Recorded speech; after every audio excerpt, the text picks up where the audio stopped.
We'll stop recording. This one doesn't stream. And the mic is where? There is no mic.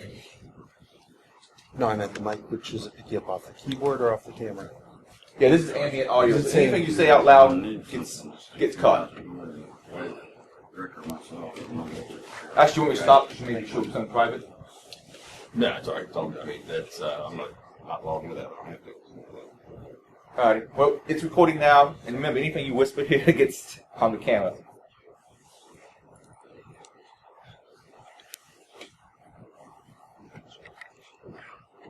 And it's white split and all that on there, so whatever looks best. Going back to the menu, make sure you can still function there.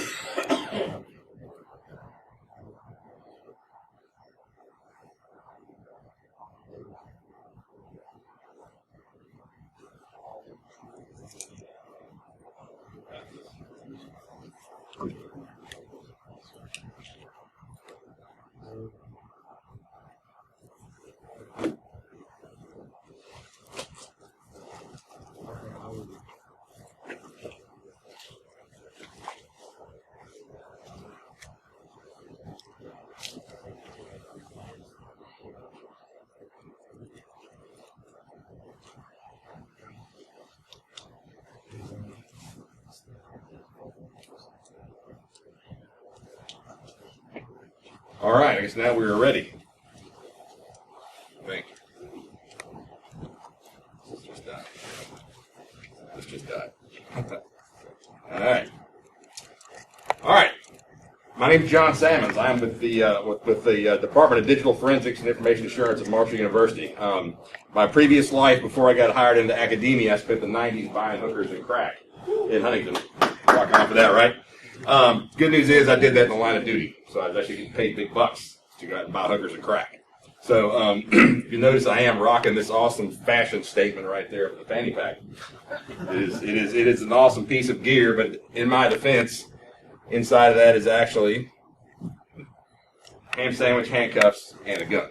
So What anyway, patch is that? do what? What patch was that? Which one? The one on the fanny pack. Oh, that's some kind of a generic logo thing, kind of a whoever made that thing back in the day. I'm not really sure. Yeah, it's supposed to look generic, if you know what I mean. But all right, so back to a little bit about me. We said I work at Marshall University, the director of the Digital Forensics Information Assurance Program. Written a few books on digital forensics. Contributed some chapters on digital forensics and some information assurance books. Play drums and fly fish when I'm not doing work. All right. So what I want to talk about today is about real forensics, not this kind of stuff that you see on TV, all right, where everything happens in 30 minutes, nobody ever writes a single thing down, and the bad guys always get busted, all right?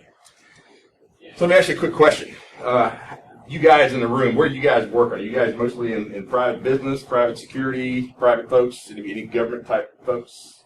Anybody law enforcement that you can say? So I don't want to bore anybody, I guess, and kind of get an idea of where I can go with this. We're talking about, like I said, you guys working in the private side are probably never going to have to encounter that, I hope, in your business, right? You guys are never going to walk into a cubicle and find somebody's place in that kind of disarray, I would hope, all right? So you can feel a little sorry for your law enforcement brethren having to wade through that just to get to somebody's laptop. And these are actual crime scene photos there is a computer in there somewhere. All right, so be thankful for that. All right, another place, actually, where you might find digital evidence. All right, so you may be tempted, get on your mask and gloves. Here's another spot. This is actually out of a shooting in Huntington. There's the Colonel Mustard with a bloody iPod in the Cadillac. So there's digital evidence in all kinds of different places out there, and not of which all are pleasant. All right, so we're going to talk about today a little bit. We're going to define what digital forensics actually is and why it's important, the characteristics of digital evidence, talk about the principles of digital evidence and digital evidence collection, the procedures that we're going to use to collect it, and then some resources that you guys can look to once you get out of here if you need some help. All right, so first let's define what digital forensics actually is and why it's important. All right, traditional definition of any kind of forensic science is basically some kind of science and the law. All right, but that definition is pretty limiting, really. That is really limiting anymore because digital forensics is so much more applicable in a wide variety of contexts that people don't even think about anymore. But basically, in the traditional sense, it's science to solve a legal problem. So you may have guessed that digital forensics is going to be computer science used to solve a legal problem. All right. So not just legal, many different contexts. So why is that important? Everything is digital, as you guys know. You guys are in this conference for a reason. You guys are well aware that we're awash in digital data. Incident response. All right, incident response is one obvious application to you guys where digital forensics is very important. E-discovery. Anybody ever involved in litigation before? Okay, like a lot of you guys will respond to those kind of incidents. So anymore, that's a multi-billion-dollar a year business for you guys who are not familiar with that. That digital evidence in a civil litigation is a huge thing. And the same kind of forensic principles and procedures used to collect and identify and preserve digital evidence in a criminal case is also used and expected in civil litigation. Administrative investigations. Have you ever conducted any of those? I dare say a few of you guys probably have. So that means it may not. It's not risen to the level of a criminal offense. It's not necessarily part of a civil suit, but it may be a violation of company policy. It may be a violation of company policy. One classic example that comes to mind several years ago. Do you guys remember when some of the higher level managers at the SEC got busted for surfing porn for 9-10 hours a day? You guys remember that? There were several of those guys making six figures that they literally were on their computers looking at pornography for 8 to 10 hours a day. Military. Anymore when guys and gals out there in the armed forces conduct raids on villages or huts or terrorist locations, they are collecting cell phones, laptops, thumb drives, CDs, all those things, all those pieces of digital media. They're all being brought back and being forensically analyzed to get actionable intelligence out of those. Obviously, the intelligence community, whenever they left out of Osama bin Laden's house, you guys remember that they brought not only Osama, but they brought what? All his laptops and thumb drives and all those things.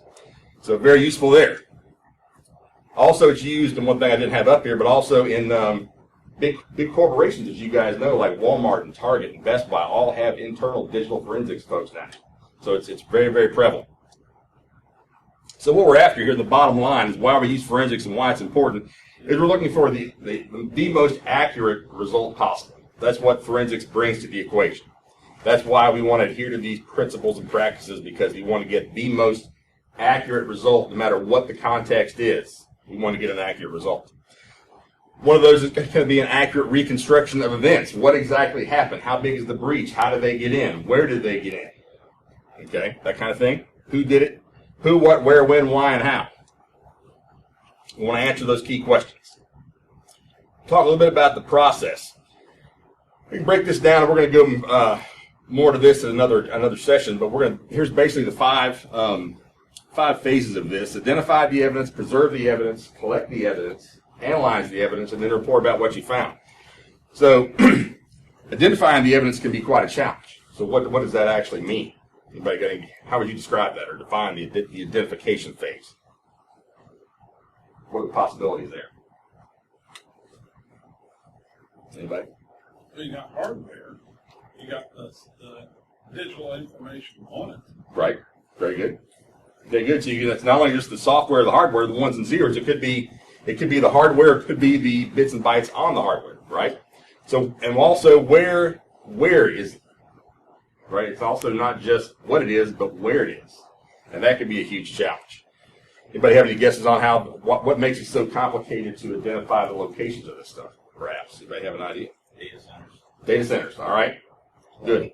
Cloud. All right. Good. What else? How big a problem is Hillary Clinton having with that? Okay. That email is living in all different kinds of places, right? So it's not only that email is probably one of the worst, because once you set send button, and you can CC everybody all over the planet, right? So that email can be erased, removed, or deleted from multiple pieces of media that you can get your hands on, but that doesn't mean that it doesn't exist in other places, in other devices.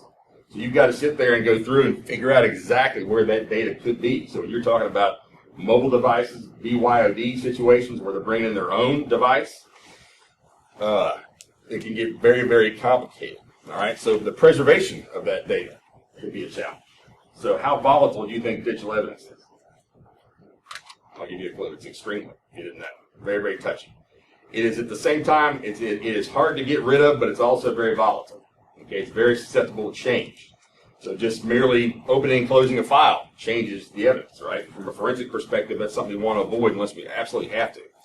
So the preservation of it can be very, very tough. The collecting of it, okay, you've got to use those forensically sound protocols and procedures that have been validated and tested.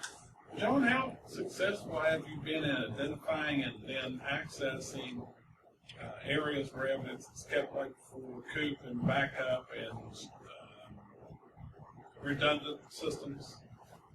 How successful?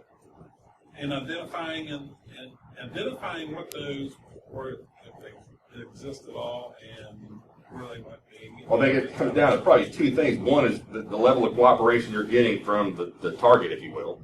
If you're being called in, it depends on the context, too, I guess, if it's adversarial or if it's cooperative.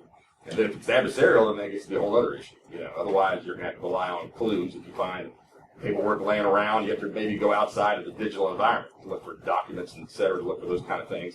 Then look in the digital environment to look for artifacts and clues of other sources of other locations. So that can be very tough. That's a good point. Very, very good point.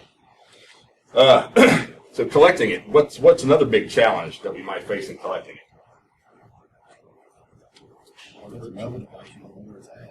Very good. Mobile device, you don't know where it's at. Excellent. What else? Have the privilege. Have the authority, right? The authority to collect, right? That could be a huge problem. Because you may have that, you may be able to identify, hey, I know it's over here, but what's the law based around? Geography, right? It's based on jurisdictions.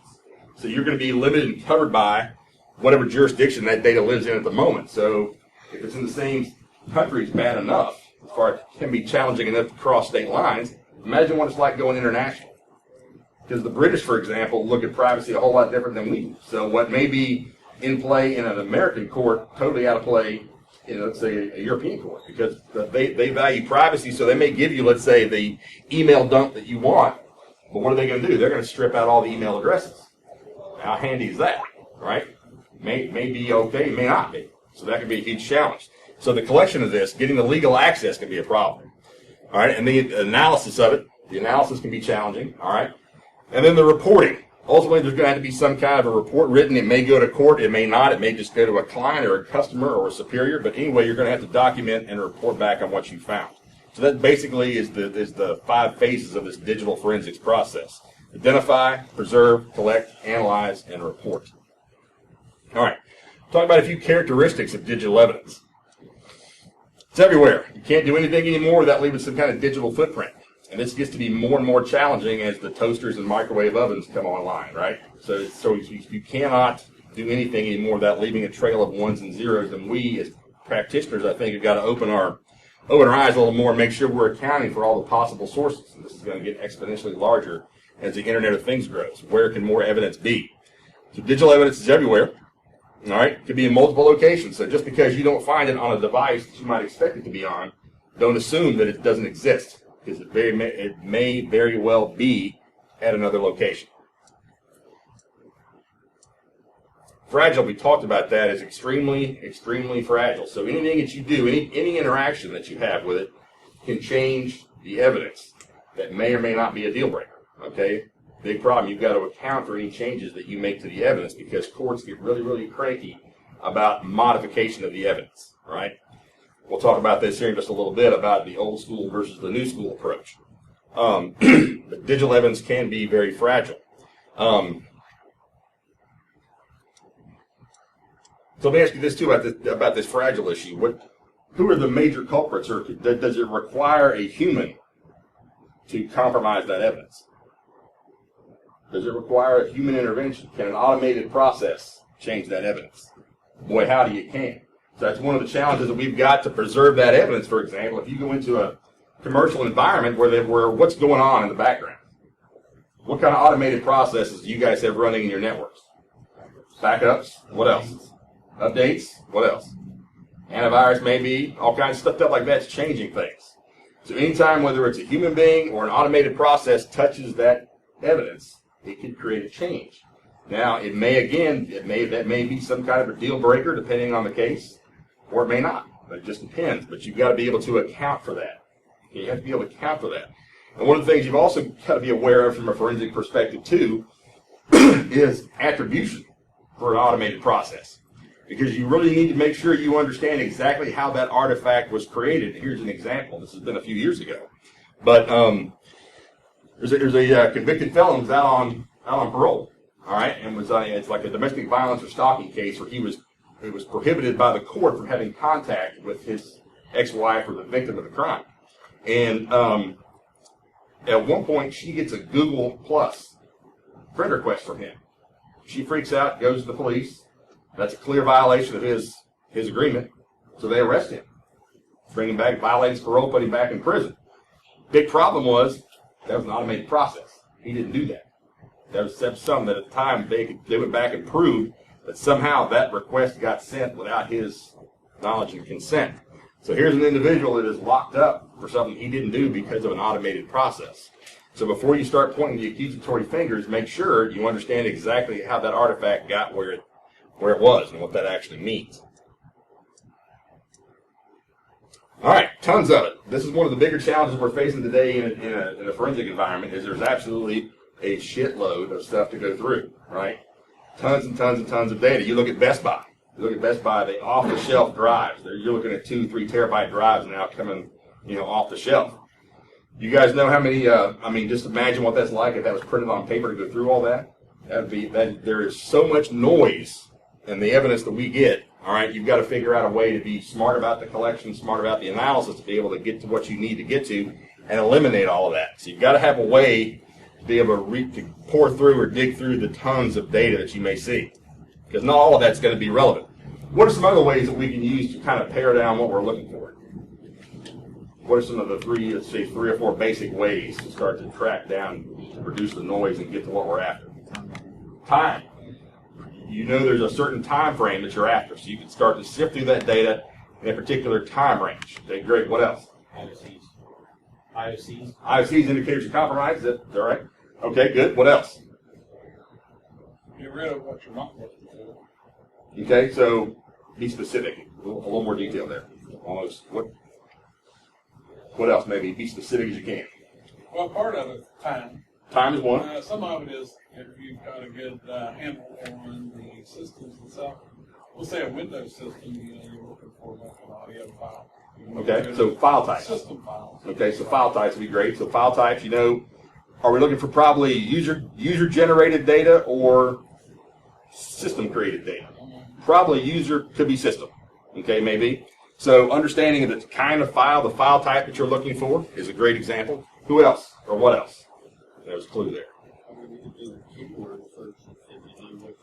Right, keyword searches. One of the things there is the lingo to be aware of too. Because a lot of times when you do those keyword searches, can be very powerful, but you've got to be. It is very, very literal. So if you're not right going in, you're going to get the wrong stuff out. Users. What was it? Users. People, custodians, right?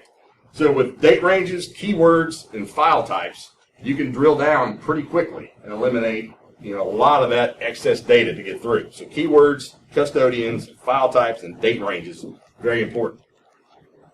All right, talk about some principles of dealing with digital evidence.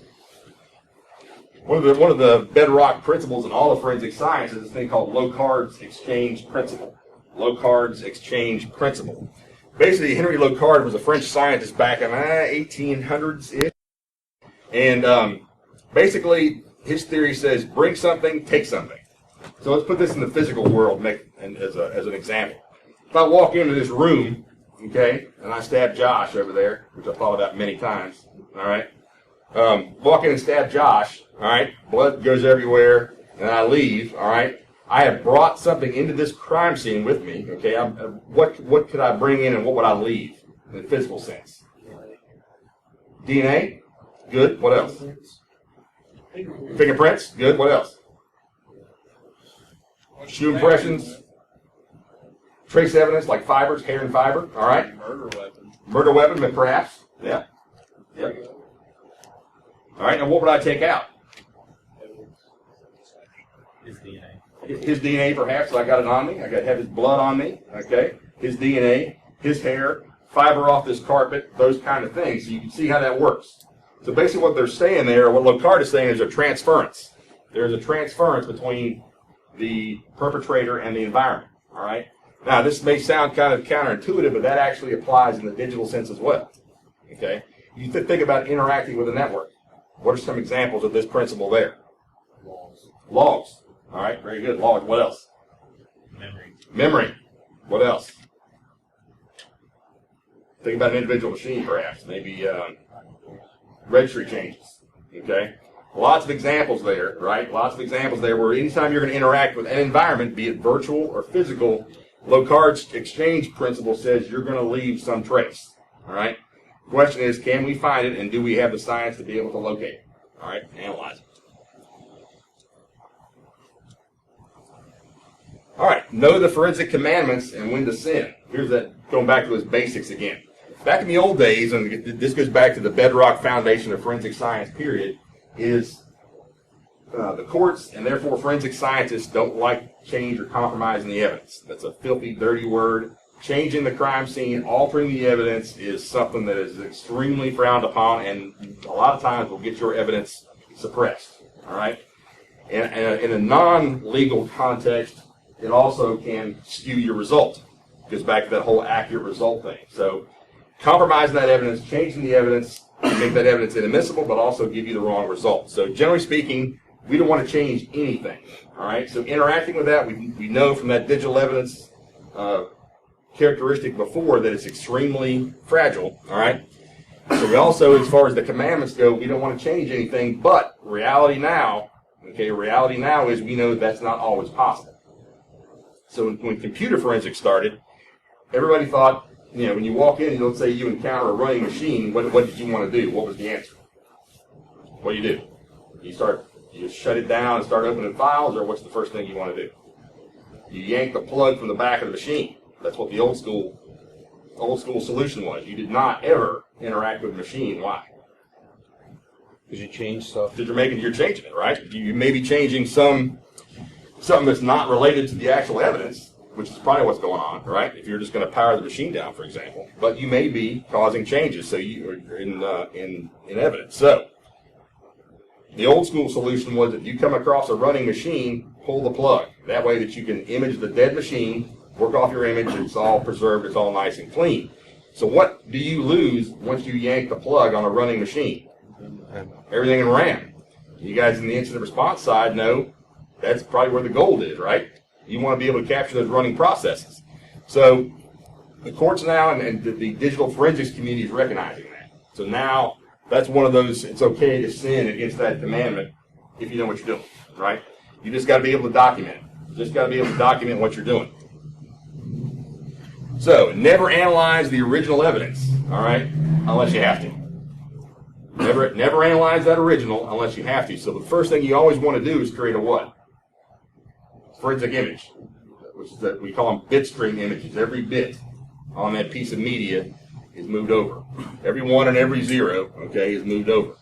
So never analyze that original unless you have to.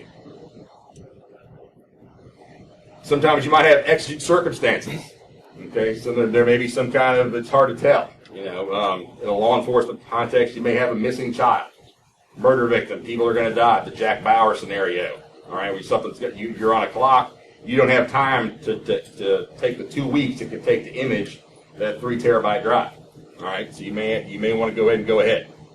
Just again, documentation. If you're going to violate these commandments, documentation is the key. Documentation will get you that accurate result, or at least get you in the right direction. And it also could save your bacon if you go to court. Got to protect that evidence.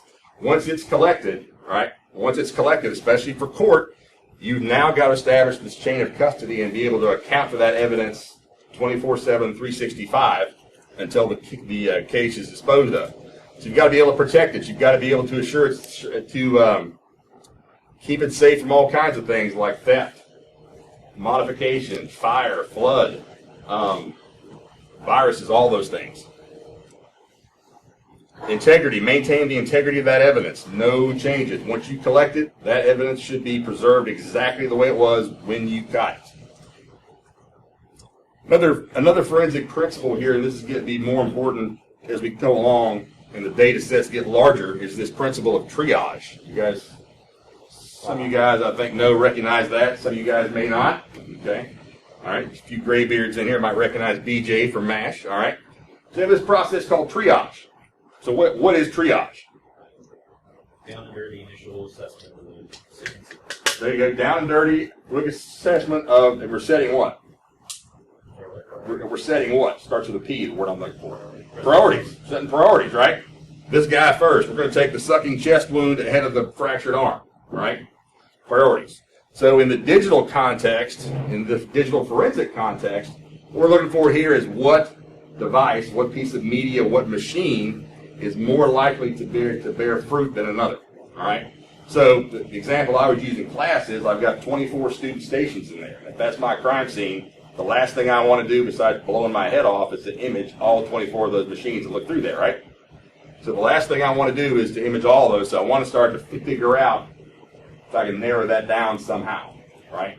So I could do that with interviewing witnesses. I could do that with network logs. I can get maybe surveillance video. Somehow can I narrow this giant pool of devices down to something more reasonable. So we triage. So we triage that. Next thing is preview. Kind of goes hand in hand with that triage a little bit. So when I'm previewing the evidence, basically what I'm doing is a forensically sound sneak peek. Okay, so I'm still going to use my a right blocking device. I'm still not going to compromise my evidence, but I'm going to get a quick look at it. I'm going to get a real quick look at my evidence to determine if it's going to bear fruit or not. If I know, for example, what I'm looking for, I can look into that evidence, again, in a forensically sound manner, and see if it's going to bear fruit. So I can say, yeah, I want this one, but not that one. Okay? Here's a war story I had over the summer. The Huntington police brought me a grocery bag full of devices. So what this actually looks like here, this is one of those 3 terabyte MyBook backup drives. There's 4 laptop drives, 2 iPads, and then 3 external hard drives up here. So that's more than a summer's worth of work if I had to image and go through all that stuff. So what I didn't image any of it.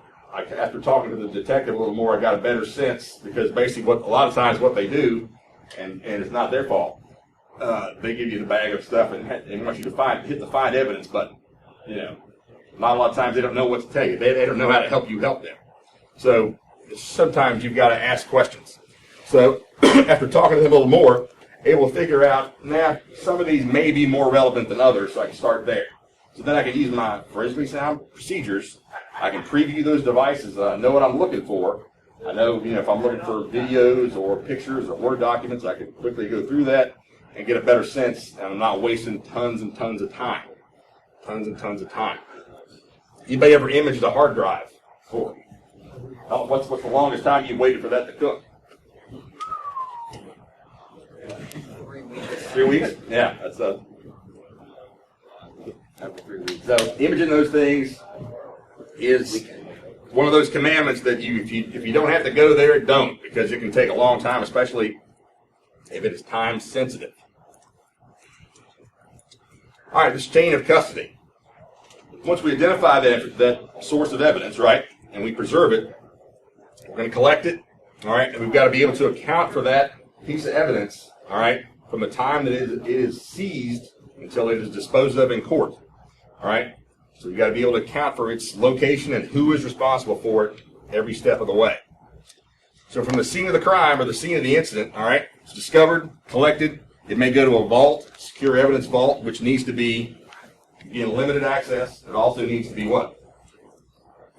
Fireproof, right? Fireproof. All right. Then it goes back to, it comes out for analysis. Then it may go back to the vault. Then it may come out for court. Each one of those steps has got to be documented. Each one of those steps has got to be documented. So if that chain is broken, all right, it may be a game changer in a court of law. So documentation in this whole process is critical. This is what separates forensic science from maybe straight up IT work. All right? Big underpinning of documentation. Documentation, documentation. Didn't write it down, didn't happen. Great words to live by. If you don't write it down, it didn't happen. All right? All right, take notes. Lots and lots of notes. Typically, one good way to do that might be chronological.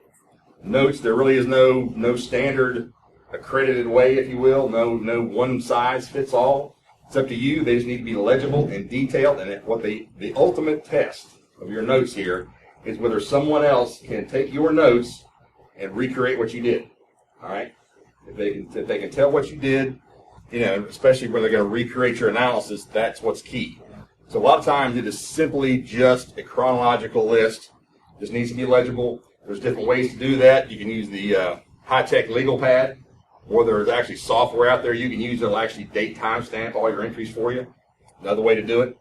But just take detailed notes. Okay? But that's not the only way that we can document stuff. All right? That's not the only way. That's just one. Photographs, notes, diagrams, reports, forms, all those things are all part of that sound documentation. So you can do that in many different ways. So what the visuals do, it helps put that evidence in context. So right here is obviously the center of our attention is this laptop, but it gives us an overall sense of where that was on the day whenever we recovered it. All right. Next thing you want to do is document all of the identifying numbers and marks on that particular device. So here we've got the serial number. All right. The beauty, one of the biggest advantages of shooting in a digital format for these kind of images is I can look and make sure I've got what I need before I leave.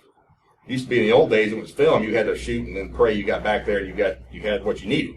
Well, now make sure that you shoot it and then check it before you move on. Let's talk about some procedures here. First thing is this forensic clone or a bit stream image. All right. Ideally, that's what we want to work from. In an ideal environment, we always want to do our analysis on a forensic clone or a forensic image, all right, rather than the original. This is somewhat debatable anymore. Typically, though, it's still a best practice. You want to put your forensic image onto a forensically clean drive, target drive. So I've got my evidence drive and I got my target drive. This should be forensically clean before you push that image over. All right. Theory being you don't want to put somebody's chocolate in somebody else's peanut butter. All right. There is some pushback now on that, but still, that's probably one of those still best practices. Got to use a right blocker. If you don't have a right blocking device at your organization, I suggest you get one. Roughly, what do you think, Josh? $80, $90? Depends. If you guys don't have one, WV Tech makes a good one. Tableau makes another good one. Those kind of things, very important. So get a right block. Here's an example of a Tableau right blocker. What's my time looking like, by the way? 11:45. 11:45. All right. So this is a Tableau right blocker. And this right blocker sits between your evidence and your examination machine. All right. And the objective there of that right blocking device is to prohibit the examination machine or the cloning machine, imaging machine, from writing to the evidence. All right. So it's physically what these do is creates a hardware. At the hardware level, it's physically impossible for that machine, that computer, to write to that evidence. All right, and that's what you need to be able to testify about to preserve the data and show that it's not been altered during that imaging process. Here's a Fred. Anybody ever seen a Fred before? They got a Fred? Anybody use a Fred? You got one? I've seen One? Yeah, they're you won't find them at Best Buy. That's a forensic recovery of evidence device. They are probably low end $8,000, upper end $18,000. All right, so it's got all kinds of memory and multiple hard drives, and it's really a big honking rock crushing machine. The other plus that you've got is on the front of these things, it's got a built-in right block. So you've got different kinds of connectors there that are right blocked. One of the scary things though is if you're not watching, you've got ports up there that are not right blocked, and these are right blocks. You've got to make sure you're not Facebooking and words with friends and trying to image and get them in the wrong port, right? Live system versus dead system. We talked about that just a little bit previously.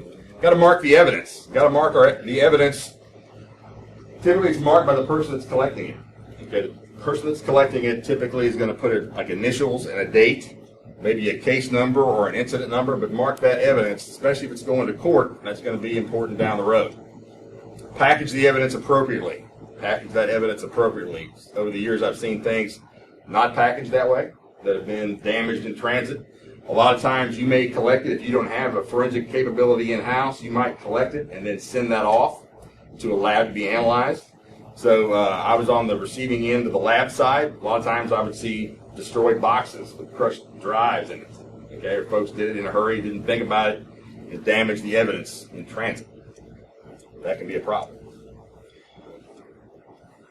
Anytime you're going to package that evidence, you need to seal it.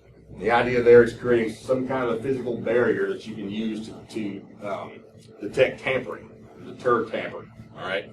So here we've got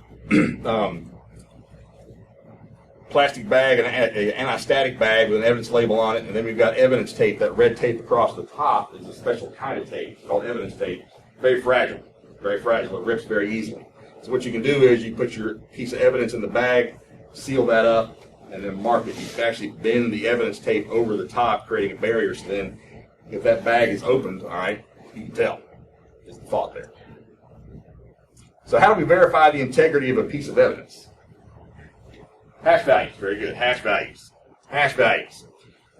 We call that the digital fingerprint or digital DNA. Is the best way to describe that to somebody that's outside of the industry, if you will. So digital fingerprint or digital DNA, folks can wrap their head around that versus you start talking about hashing algorithms, people's eyes start rolling back in their head, they may lose consciousness.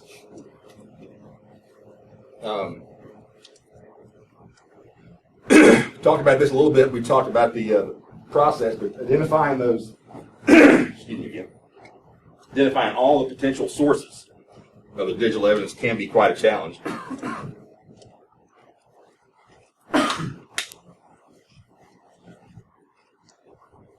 Realize that you probably have a sense of urgency.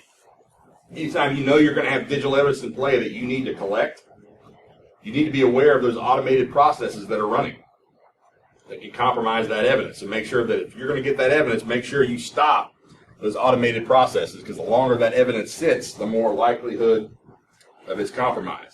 Same goes if that is in some service provider's network, right? Because they've all got data retention and destruction policies. So the longer you let that stuff sit, the likelihood is that somebody's going to purge it without some illegal documentation. They're going to get rid of it. So there is some sense of urgency around digital evidence to get to at least preserve it.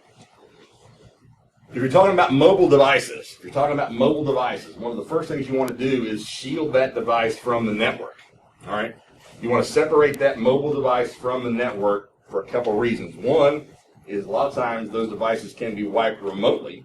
Okay, so the target of your investigation may be able to touch that device and wipe it. Other reason is just compromise of the evidence just from incoming calls, etc. So you want to make sure you shield that device. Okay, isolating it from the network. So here we've got a Faraday envelope or Faraday bag. All right, these are roughly $40-ish. All right, and then you've got the hillbilly Faraday bag. All right, which is just a paint can. All right, so the field expedient version of that is a paint can, wrap it up in aluminum foil, put it in the can. Do pretty much the same thing. All right, pretty much the same thing. Solid state drives, they're the devil. All right, they are the forensic kryptonite. All right, so solid state drives, what's the problem with those in a nutshell? Drive leveling. Drive leveling, which does what? Moves the sectors around so that all portions of the drive are equally written to, so it lasts longer. Lasts longer, but what's the net effect on the evidence or any potential evidence? Yeah, It's gone. overwrites work. Yeah, exactly right. There is no more unallocated space. Because we made our bread and butter in the old days, or still do on the magnetic drives, right? Because that stuff's written to that drive and it lays there until it's physically overwritten. Solid state drives are proactive. So as soon as that solid state drive has got power, it starts this garbage collection process, and that stuff gets reset within 2-3 minutes of that drive getting power. So if you've got somebody with a solid state drive, it's a problem, big problem. But right now there is no, that I'm aware of, no answer to that. Okay? So you're going to get the active data and nothing else. So be aware of those things. Secure evidence storage. All right, you got to lock it. You got to lock it up and limit the number of folks that have access to it. Get trained and get certified.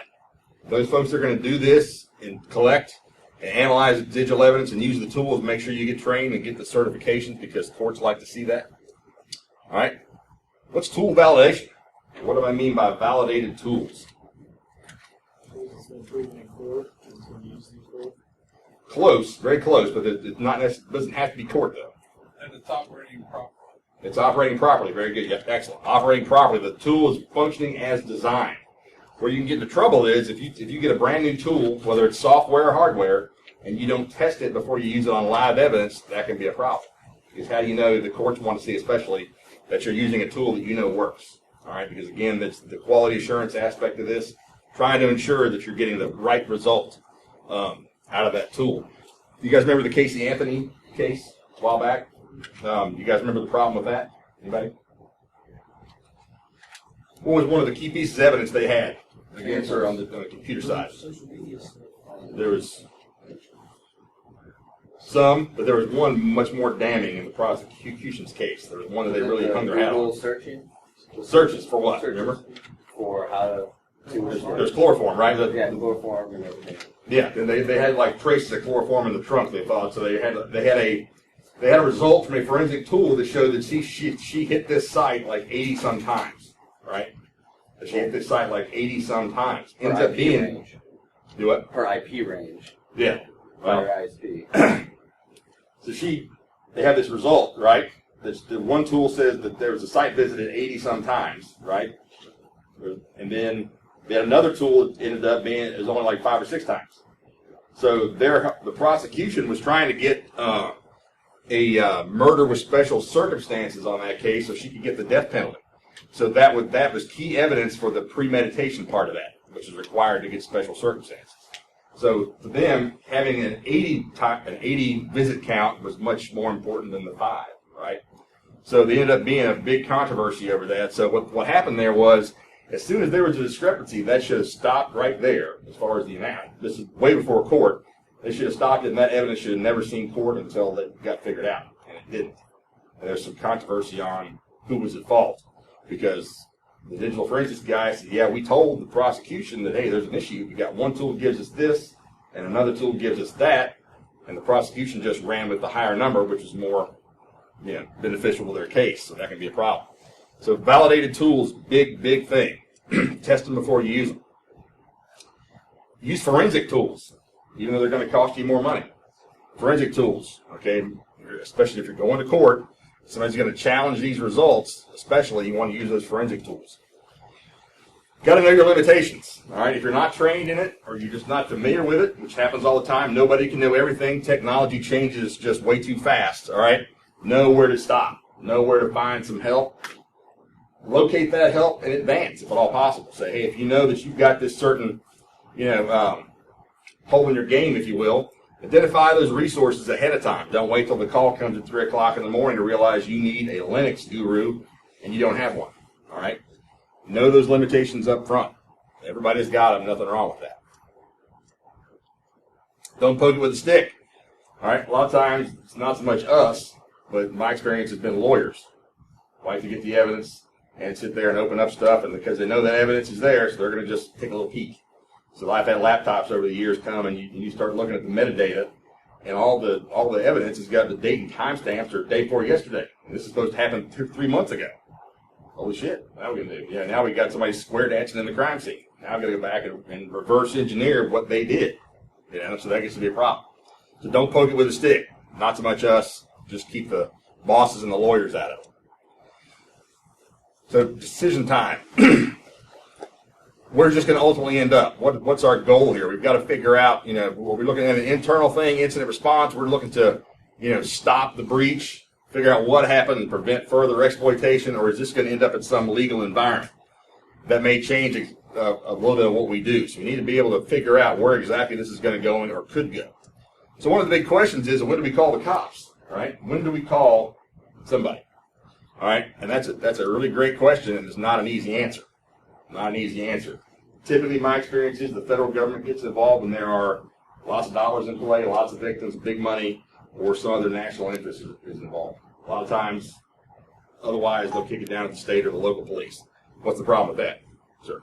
Just to add to that, sorry, but usually your state has a dollar amount for specific prosecutions of electronic crime. I know specifically within ransomware within our state, there's an actual dollar amount. Oh, really? So when they can actually build a case, or it's worth money to build a case, they still want to know, but it's the amount of dollar amount, if you can even put a value to it. If you're Right. research. And that could be hard. Yeah, absolutely. Yeah, so there used to be an unwritten rule that have a dollar amount. They never would tell you that's what it was, but that's what it acted in reality. That's what it is. So in some states, they're putting actual dollars to it, which is good. Get some clarity around it. But it's always better to report, and if they pass, they pass. But one of the bigger challenges is what happens when the when the FBI or the Secret Service passes on it. What law enforcement help are you probably going to get? None. It's not that the local cops don't want to help you. The local cops don't have the knowledge and the skills to do it, typically. Because they're so overwhelmed with child pornography and rapes and homicides and all that stuff, they're investigating a breach is not in their wheelhouse yet. So I think it's going to start to change probably. But it's going to have to, because unless, how many breaches are there now that are less than $50,000 in loss? A lot, right? So if you're a cyber criminal, there's a sweet spot there. As long as you stay under the radar, you at one different place, and you stay under that limit, who's going to investigate you? It's going to be tough. Resources and references. All right, NIST, National Institute of Technology. All right. Guides to integrating forensic techniques and incident response. Excellent document. Strongly recommend that one. And as far as a lot of the handling of the evidence we talked about here today, an excellent resource here is this ACPO guide from over in England. All right, it's actually a British document, but still it's probably one of the most up-to-date, or the most up-to-date that I found. The one that our Department of Justice has out is not as up-to-date as this. So this can be a Google search away. Very good document. It's about 80 pages long. A little quick commercial here for our other organization, the Appalachian Institute of Digital Evidence, AIDE. We're on Facebook, Twitter. All right. Kind of hear what we went over. Any questions? All right. Here's my contact information. And that's all I got. Thank you much.